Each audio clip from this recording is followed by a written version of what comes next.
Hi everyone, welcome to back my channel.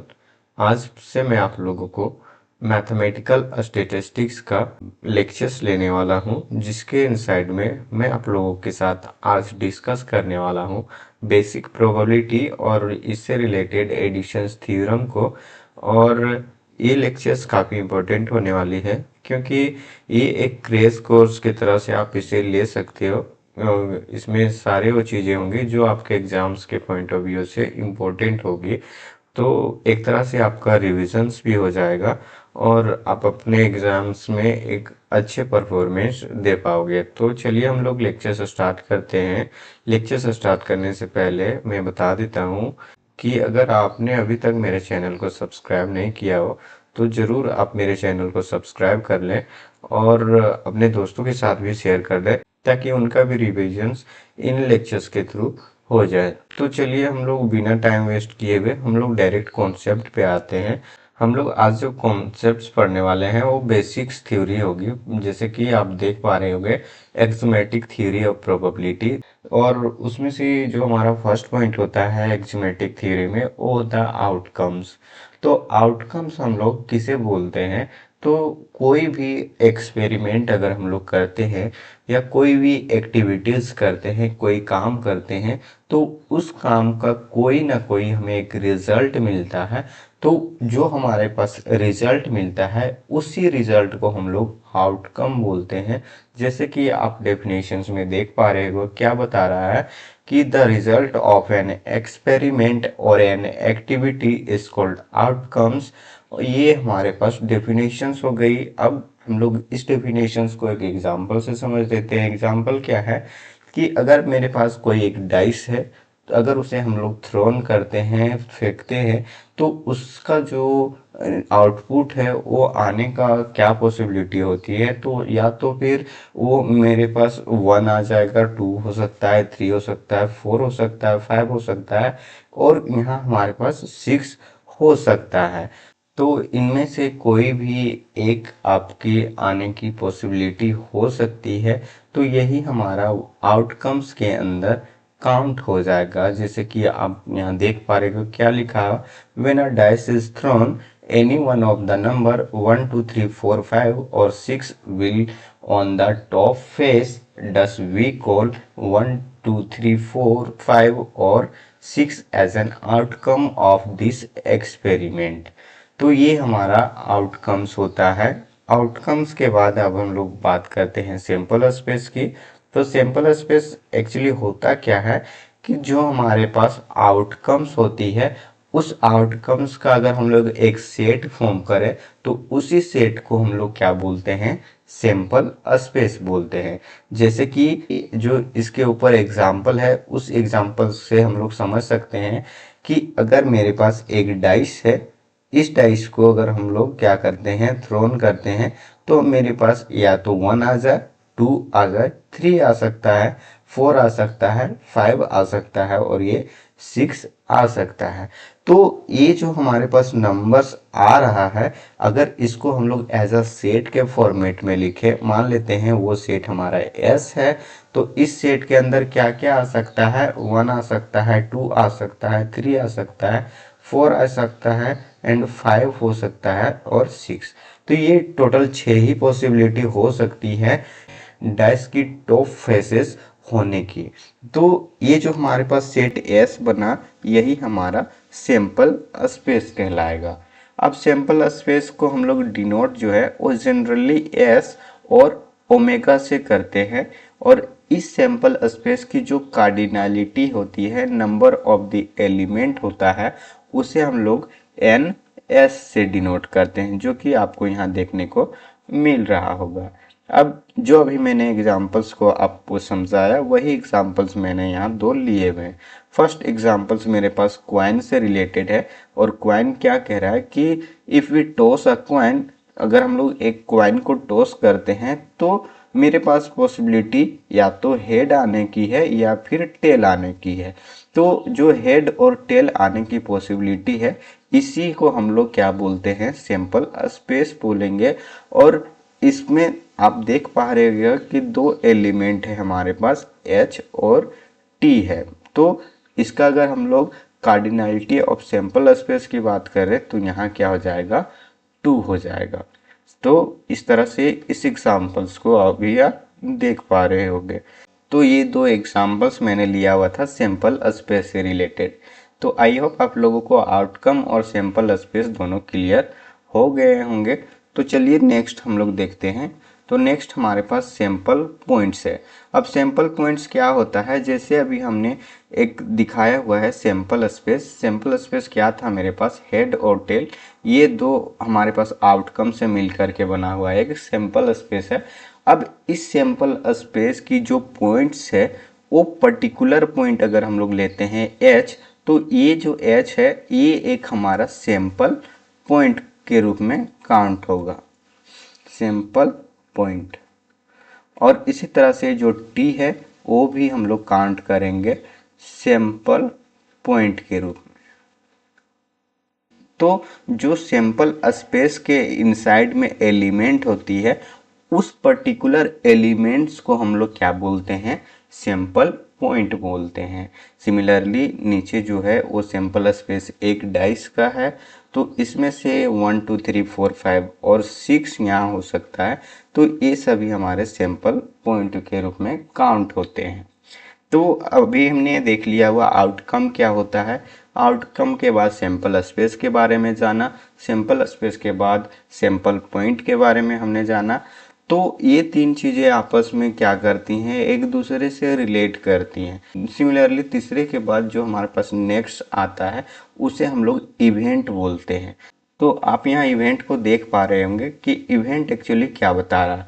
A subset of sample space S is called an event। मतलब जो हमारे पास sample space होता है उस sample space की कोई ना कोई एक सबसेट्स हम लोग बनाते हैं। तो वो जो सबसेट्स होता है उसे हम लोग इवेंट बोलते हैं। इवेंट को जनरली हम लोग ई से डिनोट करते हैं। तो एग्जाम्पल आप देख पा रहे होंगे कि एग्जाम्पल क्या है, if we are tossing 2 coins, अगर हम लोग 2 कॉइन्स टॉस करते हैं तो जो सैंपल स्पेस आता है वो कुछ इस तरह से आता है। तो देखिए अगर हम लोग फर्स्ट कॉइन को टॉस करते हैं तो यहाँ से हमारे पास पॉसिबिलिटी क्या है आने की, या तो वो हेड आएगा या तो फिर वो हमारे पास टेल आएगा। अगर मान लेते हैं कि फर्स्ट कॉइन टॉस किया हमने तो वो हेड दिया। अब नेक्स्ट अगर हम लोग टॉस करते हैं कॉइन को, मतलब सेकेंड टाइम्स, तो यहाँ भी मेरे पास पॉसिबिलिटी या तो हेड आने की है या फिर हमारे पास टेल आने की है। इसी तरह से अगर मेरा कॉइन टॉस आया हुआ फर्स्ट टाइम में तो यहाँ से भी सेकेंड टाइम में या तो हेड आएगा या फिर टेल आने की पॉसिबिलिटी है। तो यहाँ से मेरे पास जो कॉम्बिनेशंस बनता है सैंपल स्पेस अगर हम लोग बनाते हैं तो वो क्या बनेगा, हेड और हेड आ जाए, और फिर सेकेंड में क्या आ जाए, हेड और टेल हो जाए। थर्ड में क्या हो सकता है, टेल और हेड हो सकता है, और फोर्थ में यहाँ हमें क्या मिलेगा, टेल और टेल मिल सकता है। तो ये हमारे पास सैंपल स्पेस जनरेट हो गया। अब इस सैंपल स्पेस से हम लोग क्या बनाएंगे, इसका इवेंट बनाएंगे। तो इवेंट क्या बताता है कि सैंपल स्पेस की जो सबसेट्स होती है वो हमारा इवेंट्स बनाता है। तो मान लेते हैं कि फर्स्ट इवेंट हम लोग E1 से डिनोट कर रहे हैं, और E1 इवेंट जो है वो कुछ इस तरह से है, बोल देते हैं हम लोग कि number of heads is exactly 2। मतलब जो मेरे पास सैंपल स्पेस गिवन है, इस सैंपल स्पेस में से उस सैंपल पॉइंट्स को हम लोग उठाएंगे जिसके पास एग्जैक्टली 2 हेड्स होंगी। तो देख पा रहे होंगे कि फर्स्ट जो हमारे पास सैंपल पॉइंट है उसके पास ही सिर्फ क्या है, 2 हेड है। तो इवन जो हमारे पास इवेंट बना है इसके पास एग्जैक्टली 2 हेड है। सिमिलरली नीचे मैंने टेबल के फॉर्मेट में एक करस्पोंडेंस दिखाया हुआ है इवेंट और सबसेट्स के बीच में।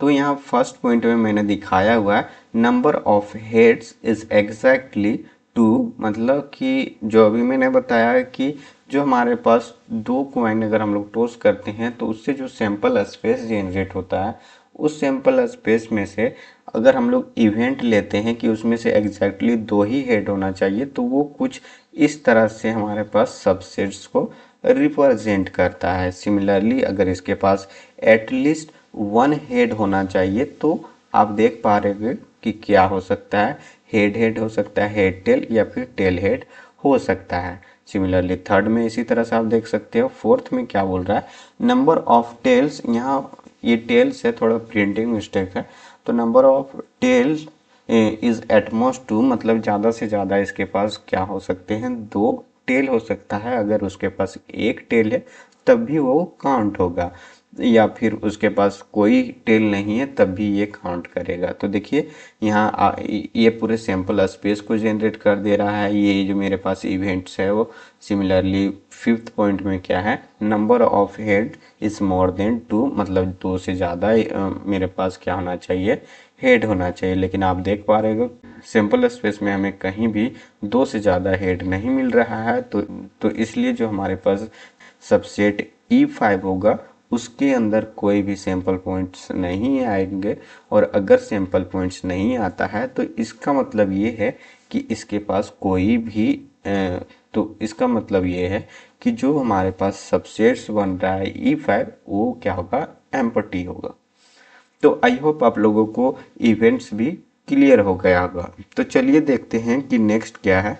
तो नेक्स्ट हमारे पास कुछ इवेंट्स की टाइप्स हैं जो कि बहुत इम्पोर्टेंट है हमारे प्रॉब्लम सॉल्व में। ये चीज़ें काम आएगी क्योंकि प्रॉब्लम्स में वहाँ डिस्कस कर दिया जाता है कि जो हमारे पास इवेंट्स हैं वो एक्चुअली किस तरह के हैं। अगर हमें इसके बारे में नहीं पता होगा तो फिर हम लोग को प्रॉब्लम सॉल्व करने में थोड़ी सी प्रॉब्लम हो सकती है। तो सबसे पहले हम लोग बात करेंगे इक्वली लाइकली इवेंट्स की। तो इक्वली लाइकली इवेंट्स होता क्या है, a set of events is said to be equally likely if when the chance of happening of the event is not greater than or less than those of any other। मतलब ये है कि अगर मेरे पास कोई इवेंट्स है उस events को हम लोग इक्वली लाइकली तब बोलेंगे जब मेरे पास इवेंट होने की जो चांसेस है वो ना ही कोई दूसरे इवेंट से ग्रेटर हो और ना ही कोई दूसरे इवेंट से वो क्या हो, लेस हो, तभी हम लोग उससे क्या बोलेंगे, इक्वली लाइकली इवेंट्स। अब इसे हम लोग एक एग्जांपल से समझते हैं कि अगर मेरे पास एक कॉइन है, इस कॉइन को टॉस करते हैं तो हमें क्या मिलता है, हेड मिलता है और हमें टेल मिल सकता है। तो देख पा रहे हैं कि एक कॉइन को अगर हम लोग टॉस करते हैं तो दोनों हेड भी आने की और टेल भी आने की जो पॉसिबिलिटी है वो इक्वल है। अगर ये इक्वल बन रहा है इसका मतलब ये है कि जो हमारे पास इवेंट्स बनेगी हेड आने की और जो इवेंट्स बनेगा हमारे पास टेल आने की वो क्या बताएगा, इक्वल वैल्यू देगा। मतलब चांसेस जो है दोनों की इक्वल है, तो वो जो इवेंट्स होंगे वो क्या होगा, इक्वली लाइकली इवेंट होगा। आई होप आप लोगों को समझ में आ गया होगा। सिमिलरली अगर हम लोग और एग्जांपल की बात करें इक्वली लाइकली इवेंट्स की, तो आप इसी तरह से डाइस की एग्जांपल ले सकते हो कि अगर आप एक डाइस को थ्रो करते हो तो उसमें से जो आपका सैंपल स्पेस जनरेट होगा वो क्या होगा, 1 2 3 4 5 और 6, ये हमारे पास सैंपल स्पेस जनरेट होगा। तो 1 आने की भी चांसेस उतना ही है जितना कि 2 आने की है, 3 आने की है, 4 आने की है, 5 आने की है और यहाँ 6 आने की है। सभी की इक्वल चांसेस है टॉप फेसेस में ये वैल्यू आने की। तो ये जो डाइस की अगर हम लोग सैंपल स्पेस लेते हैं तो ये भी एक इक्वली लाइकली इवेंट्स परफॉर्म करेगा। सिमिलरली अब हम लोग नेक्स्ट इवेंट्स पे बात करते हैं। नेक्स्ट हमारे पास बहुत इंपॉर्टेंट इवेंट है म्यूचुअली लाइकली इवेंट। तो म्यूचुअली लाइकली इवेंट हम लोग किसे बोलते हैं, मान लेते हैं कि हमारे पास 2 इवेंट है, फर्स्ट इवेंट ये है और सेकेंड इवेंट हमारे पास बी है। तो इन दोनों इवेंट्स को हम लोग म्यूचुअली एक्सक्लूसिव इवेंट तब बोलेंगे जब इसका जो इंटरसेक्शन है वो क्या आ जाए, फाई आ जाए, मतलब एम्पटी आ जाए। तभी हम लोग बोल सकते हैं कि ये दोनों इवेंट्स आपस में म्यूचुअली एक्सक्लूसिव इवेंट्स है, otherwise we can't say anything. तो एग्जाम्पल के रूप में आप देख सकते हो कि एक हमारे पास सैंपल स्पेस हमने लिया हुआ है। डाइस को थ्रोन करने के बाद जो हमें मिलता है सैंपल पॉइंट उसकी कलेक्शन से, तो ये हमारे पास सैंपल स्पेस डिफाइन है। अब इस सैंपल स्पेस से हम लोग क्या करते हैं, इवेंट को डिफाइन करते हैं, जिसमें से इवन इवेंट हमारा रिप्रेजेंट कर रहा है क्या, the event of getting an even number, मतलब जो हमारे पास इवन नंबर है उससे हम लोग एक इवेंट को डिफाइन कर रहे हैं। तो ये क्या हो जाएगा, 2 4 6 आएगा।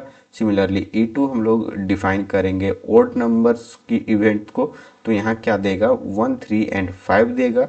तो इन दोनों की जो इंटरसेक्शंस की बात करते हैं अगर हम लोग, तो इन दोनों के बीच का इंटरसेक्शंस हमारे पास 5 मिलता है, क्योंकि कोई भी इसका सैंपल पॉइंट जो होंगे वो कॉमन नहीं आएंगे।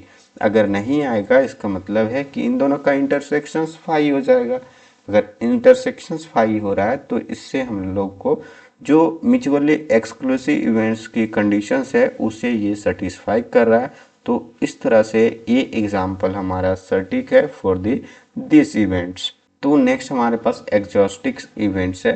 तो एग्जॉस्टिक्स इवेंट्स क्या है, जैसे कि अभी हम लोगों ने म्यूचुअली एक्सक्लूसिव पढ़ा, इसमें क्या है, दो इवेंट की इंटरसेक्शन जो हो वो एम्पटी आना चाहिए, तभी हम लोग म्यूचुअली एक्सक्लूसिव बोलते हैं। और इसी तरह से एग्जॉस्टिक्स इवेंट्स क्या होती है, अगर दो इवेंट है मेरे पास ए और बी, तो इवेंट ए यूनियन बी अगर हम लोग करते हैं तो वो हमारे पास सैंपल स्पेस के बराबर आना चाहिए। अगर इसके बराबर आता है तो हम लोग यहाँ से ये बोल पाएंगे कि ये जो हमारे पास दो इवेंट है ए और बी, ये क्या है, एग्जॉस्टिक्स इवेंट है। यहाँ जो मैंने डेफिनेशन दिया हुआ है वो जनरलाइज कर दिया हुआ है एन इवेंट्स के लिए, तो ये एन इवेंट्स के लिए उसी तरह से डिफाइन होगा। जैसे कि एग्जांपल आप देख पा रहे होंगे कि यहाँ भी मैंने एक डाइस को थ्रोन किया हुआ है, वो एक अनबाइस्ड डाइस है, जिसमें से उसे अगर हम लोग थ्रो करते हैं तो उसकी सैंपल स्पेस हम लोग बनाएंगे आउटकम्स से। तो सैंपल स्पेस मेरे पास कुछ इस तरह से मिलेगा। अब इसमें से एक हम लोग सेट डिफाइन करते हैं। सेट ये क्या है, सेट ये में 1 2 3 4 एलिमेंट है, मतलब इसको हम लोग बोल सकते हैं the event of occurrence of the number less than 5। मतलब जो हमारे पास इवेंट ये मैंने डिफाइन किया हुआ है उसमें नंबर लेस देन 5 होगी। सिमिलरली बी इवेंट्स में इस तरह से है कि ग्रेटर देन 2, यहाँ इवेंट्स ग्रेटर देन 2 यहाँ अकरेंस होना चाहिए नंबर्स की। तो अगर इन दोनों का यूनियन करते हैं तो पूरा सैंपल स्पेस जनरेट कर देता है। तो इस तरह से ये हमारा एक क्या बनाएगा, एग्जॉस्टिक्स इवेंट बनाएगा आपस में। सिमिलरली एक और एग्जांपल थ्रू द डाइस समझ सकते हैं, जैसे कि अभी जो मैंने एक्सक्लूसिव इवेंट का एग्जांपल दिया हुआ, अगर E1 यूनियन E2 करते हैं तभी हमें सैंपल स्पेस मिल जाता है S। तो ये भी हमारा क्या बनाता है, तो ये भी क्या बनाएगा, एक एग्जॉस्टिक्स इवेंट बनाएगा। तो यहाँ से आप देख पा रहे होंगे कि ये है एग्जॉस्टिक्स इवेंट्स का एक्चुअल मीनिंग। अब नेक्स्ट हम लोग देखेंगे कॉम्प्लीमेंट्री इवेंट। तो कॉम्प्लीमेंट्री इवेंट क्या होता है कि the complement of any events ये with respect to sample space S is the set of all element of S which are not in ये। मतलब ये है कि मान लेते हैं ये हमारे पास सैंपल स्पेस क्या है, S है। आज इस सैंपल स्पेस S के अंदर एक हम लोग क्या डिफाइन करें, इवेंट ये। तो इवेंट ये को छोड़ करके जो बाकी सारे होंगे वो हमारा क्या आएगा, ये कॉम्प्लीमेंट के अंदर आएगा। जैसे कि हम लोग अगर एक डाइस को थ्रो करते हैं तो ये क्या आता है, 1 2 3 4 5 और ये 6 देगा। अब इसमें से हम लोग इवेंट E1 डिफाइन कर रहे हैं, जिसके अंदर एलिमेंट क्या होगा, वो अकरेंस होना चाहिए लेस देन 3 का। तो ये दो एलिमेंट आएगा। तो इसमें से अगर हम लोग E1 कॉम्प्लीमेंट डिफाइन करते हैं तो ये हो जाएगा S माइनस E1। तो S में से E1 को सब्ट्रैक्ट कर देंगे तो हमें यहाँ से क्या मिलेगा, यहाँ मिलेगा 3 4 5 और 6। तो ये हमारे E1 कॉम्प्लीमेंट के अंदर का एलिमेंट होगा। तो इस तरह से कॉम्प्लीमेंट इवेंट को डिफाइन करते हैं। तो आई होप आप लोगों को इन सभी इवेंट्स के बारे में क्लियरिटी मिल गया होगा। तो चलिए नेक्स्ट हम देखते हैं कि क्या है यहाँ। तो नेक्स्ट देखिए, मैंने कुछ इवेंट्स को और डिफाइन किया हुआ है टेबल के फॉर्मेट में। तो देखिए, फर्स्ट इवेंट हमारे पास सेट यस है। ये हमें क्या बताता है, कोई भी इवेंट होने की सर्टेन कंडीशंस को बताता है कि क्या यहाँ इवेंट्स हमारे पास होने वाला है। नेक्स्ट मेरे पास क्या है, ए यूनियन बी।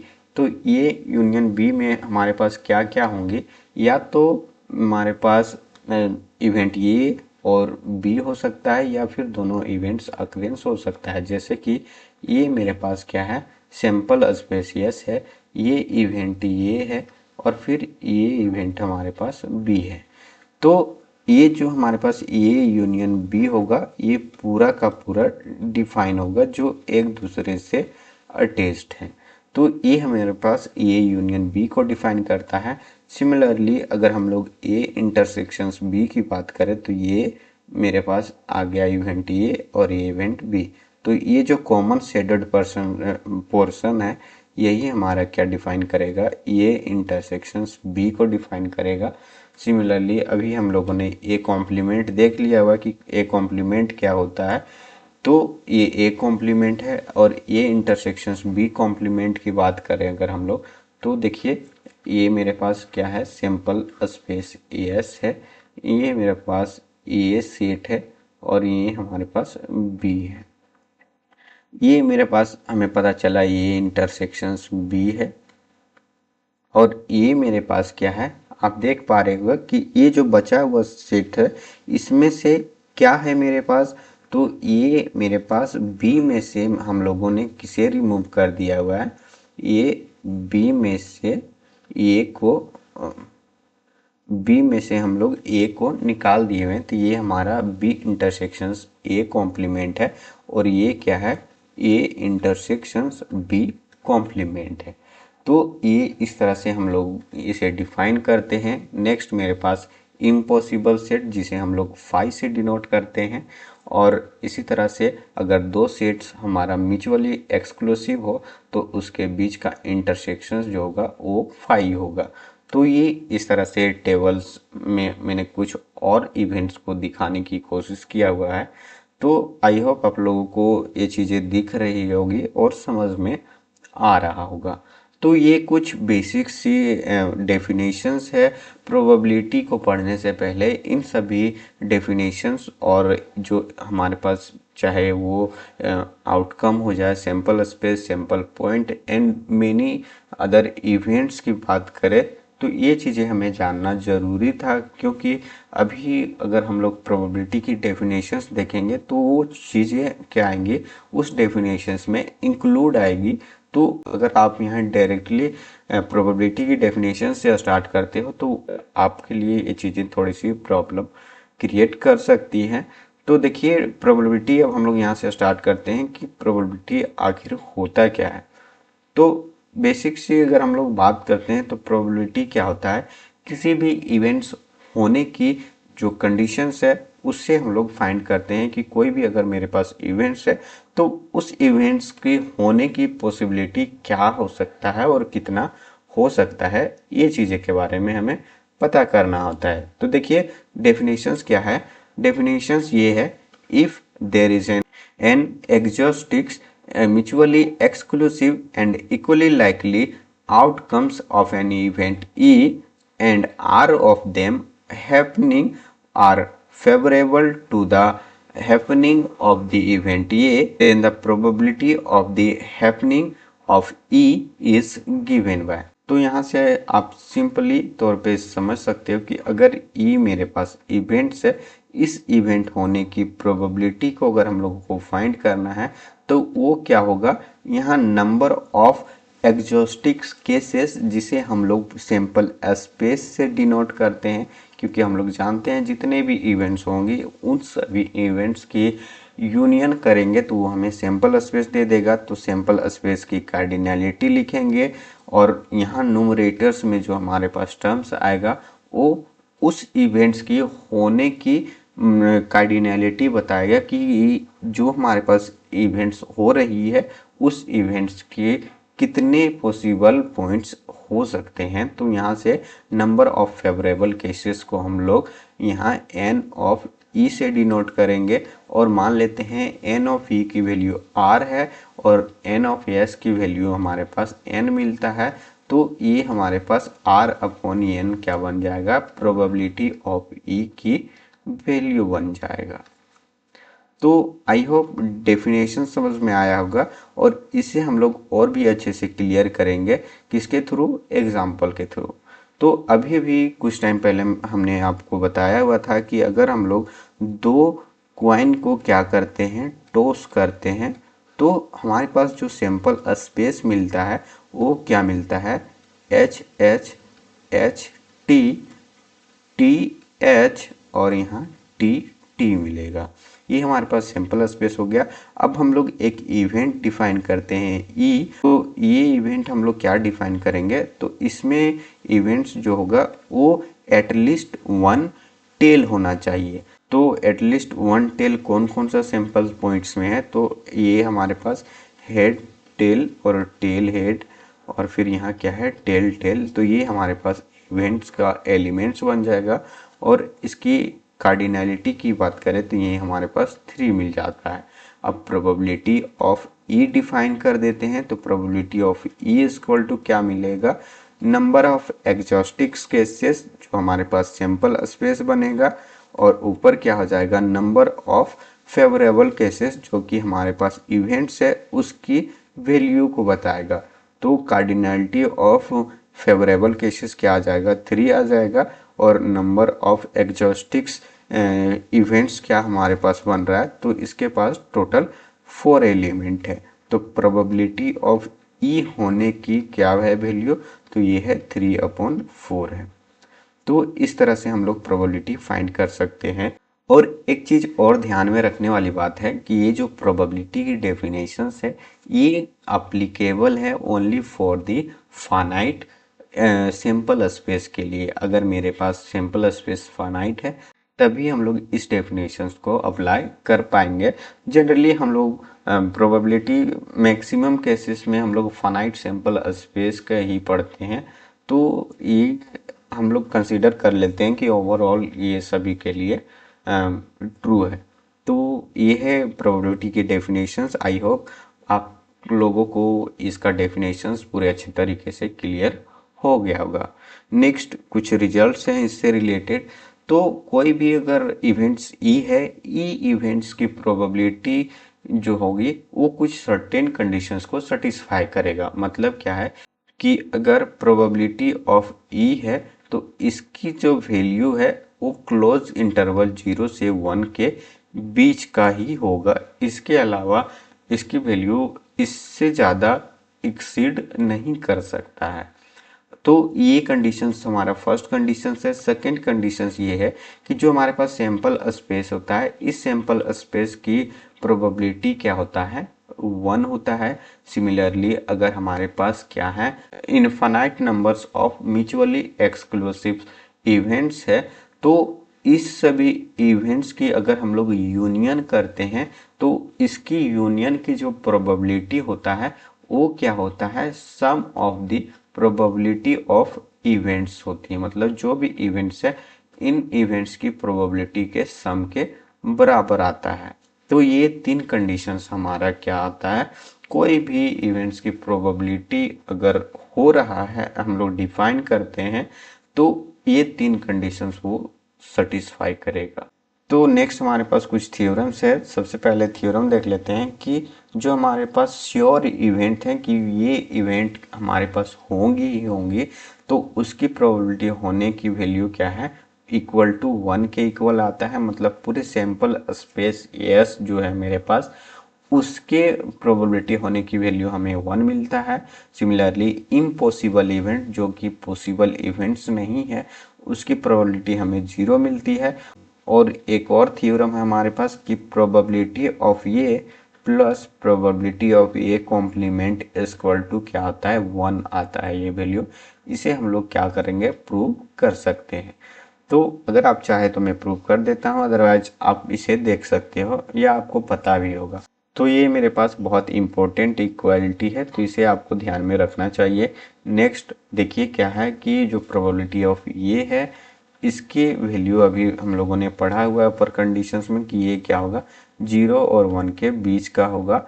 और नेक्स्ट जो कि बहुत इम्पोर्टेंट थ्योरम है, या हम लोग बोल सकते हैं कि ये जो 5th नंबर में हमारे पास थ्योरम है, इसका बहुत इम्पोर्टेंट रोल है कुछ क्वेश्चंस को सॉल्व करने के लिए, कि अगर इवेंट ये जो है वो सबसेट है इवेंट बी की, तो इसकी जो प्रोबेबिलिटी ऑफ ए होगा वो क्या होगा, लेस देन होगा प्रोबेबिलिटी ऑफ बी के। तो ये हमारे पास बहुत हेल्प करेगा प्रॉब्लम को सॉल्व करने के लिए।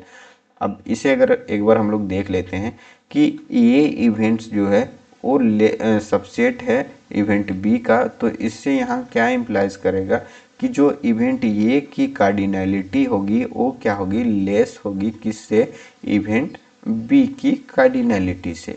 अगर इसकी कार्डिनैलिटी लेस है कार्डिनैलिटी ऑफ बी से, तो इसमें अगर हम लोग डिवाइड कर देते हैं किससे, सैंपल स्पेस से, तो सैंपल स्पेस की कार्डिनैलिटी से डिवाइड कर देंगे तो ये हमें क्या मिलेगा, यहाँ n of B divided by क्या हो जाएगा, एन ऑफ एस हो जाएगा। यहाँ एक्चुअली एस है। तो देखिए अभी हमने पढ़ा हुआ इवेंट ए होने की प्रोबेबिलिटी क्या होता है, cardinality of event A divided by exhaustive cases, तो ये हमारे प्रोबेबिलिटी ऑफ ए को डिफाइन करता है। सिमिलरली ये हमारे पास प्रोबेबिलिटी ऑफ बी को डिफाइन करता है। तो इस तरह से इसे हम लोग प्रूव कर सकते हैं। तो ये 5 थ्योरम्स थे जिसका यूज हम लोग करेंगे क्वेश्चंस को सॉल्व करने के लिए। तो ये सभी थ्योरी थी आज के क्लासेस से। तो चलिए नेक्स्ट देखते हैं कि कुछ क्वेश्चंस मैं आप लोगों के लिए लेकर के आया हूँ। आप देखिए क्वेश्चंस क्या है, which of the following statement is are correct, मतलब इनमें से कौन सा स्टेटमेंट हमारा करेक्ट होगा। फर्स्ट क्या बता रहा है कि इफ ये जो है वो क्या है, सबसेट है इवेंट बी का, तो बताना है कि प्रोबेबिलिटी ऑफ ये जो होगा वो क्या ग्रेटर होगा प्रोबेबिलिटी ऑफ बी से। सिमिलरली सेकेंड में क्या है कि अगर ये इवेंट सबसेट है इवेंट बी का, तो probability of A is greater than equal to cardinal probability of B. और थर्ड में क्या है कि इफ ये जो है सबसेट है बी का, तो प्रोबेबिलिटी ऑफ ये क्या होगा, लेस देन इक्वल टू होगा प्रोबेबिलिटी ऑफ बी का। तो अभी अभी हमने पढ़ा हुआ है कि ये इवेंट अगर सबसेट है इवेंट बी का, तो यहाँ से क्या इम्प्लाइज करेगा कि प्रोबेबिलिटी ऑफ ये जो होगा वो लेस देन इक्वल टू होगा प्रोबेबिलिटी ऑफ बी से। तो ये हमारे पास यहाँ से थर्ड स्टेटमेंट करेक्ट मिला और फर्स्ट और सेकेंड यहाँ से फॉल्स हो गया। अब हम लोग बात करते हैं यहाँ लास्ट ऑप्शंस की। तो लास्ट ऑप्शंस क्या है कि probability of A plus probability of A complement equal to क्या है, 1/2, जो कि ये एक फॉल्स स्टेटमेंट है, क्योंकि हम लोग अभी अभी पढ़ चुके हैं कि probability of A plus probability of B की जो वैल्यू होता है वो किसके इक्वल आता है, 1 के इक्वल आता है। तो इस तरह से फोर्थ स्टेटमेंट हमारा क्या हो जाएगा, इनकरेक्ट हो जाएगा। तो इसका जो करेक्ट आंसर है वो थर्ड है, बाकी के ऑप्शंस यहाँ फॉल्स होंगे। नेक्स्ट देखिए नेक्स्ट क्वेश्चंस क्या है। तो नेक्स्ट क्वेश्चंस कुछ इस तरह से है कि हम लोग क्या करते हैं, 2 डाइस को थ्रो करते हैं, तो उससे हमें बताना है कि what is the probability of that sum of the number of the 2 faces are either 9 और 11। और यहाँ क्या है, probability of A union B, third में आइदर 9 और 11, और फिर नाइदर 9 और 11।